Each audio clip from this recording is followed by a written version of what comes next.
Now let's welcome in our staff statistician, the king of the calculator, Clinton Fowler. And we're going to talk every fan's favorite word, parity. We have parity in racing so far in 2024, Clinton.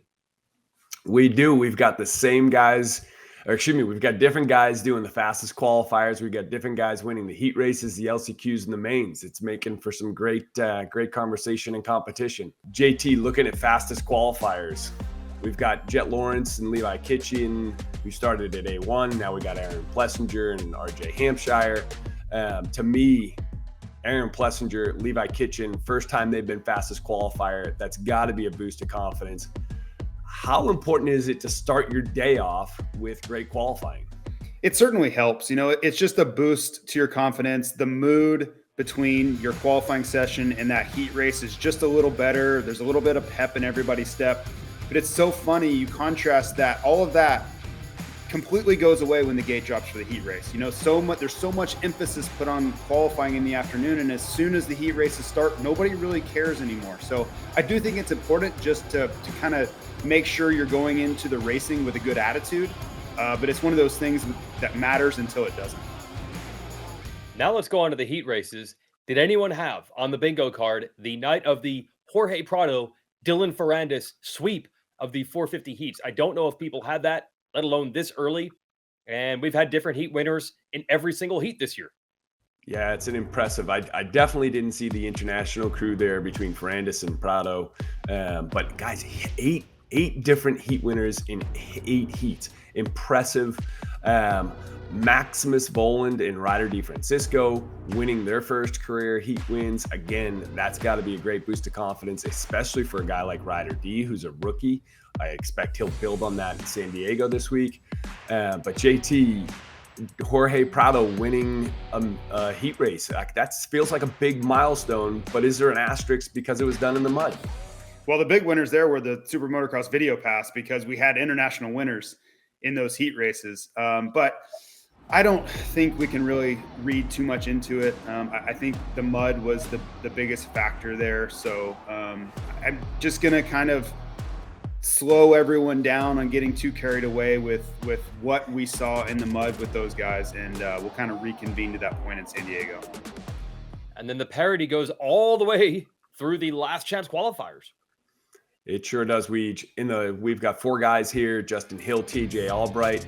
They were your winners at Anaheim 1. They didn't even make the night shows through qualifying at San Francisco for a multitude of different reasons, just being a little bit hurt. But the one that really sticks out for me here is Nate Thrasher. He's factory guy, 4th career LCQ. This is his first one since his rookie year. But he's supposed to be contending for the title, JT, and he's now started the season 21-18 after that LCQ. Yeah, and there's a lot there. I truly believe that Nate Thrasher wasn't really ready and 100% prepared to come into this West Coast Championship. But some of the things that are going on with Hayden Deegan behind the scenes, I believe, drove this decision and put Nate Thrasher into the West Coast Championship. Doesn't mean he couldn't have succeeded, but I believe there was a little bit of a chess game being played, and Hayden Deegan, I believe, wasn't prepared to race this West Coast Championship. So they had to kind of force Nate Thrasher into action maybe before he necessarily wanted to be. And I could be wrong. That's my theory. The main thing is we have different main event winners. Last year, Tomac swept the first 2. Jet Lawrence swept the first 2, 450, 250. Not the case this time. Nope, definitely not the case this time. To me, when I look at these 4 winners, guys, Chase Sexton, the 6 KTM winner in the history of the Premier class, that's a great accomplishment this early into the season, this early into riding for that team. But the one for me that really stands out is Jordon Smith. He had gone the 3rd longest between 250 wins. He had gone 5 years, 10 months in 3 days. That's over 2,000 days, guys. There's only 2 guys that had gone longer. Talon Boland, he'd gone nearly 9 years, and Mike Brown had gone nearly 8 years. But we were talking earlier, that's for different circumstances. They had left and gone over and raced in other places. Yeah, those 2 left and went to MXGP for years. Jordon Smith has been lining up at openers for the 5 seasons in between. And JT, some years he came in pretty hurt already or got hurt, but This is pretty remarkable that, as he said, JT's had 2 different careers, he feels like now.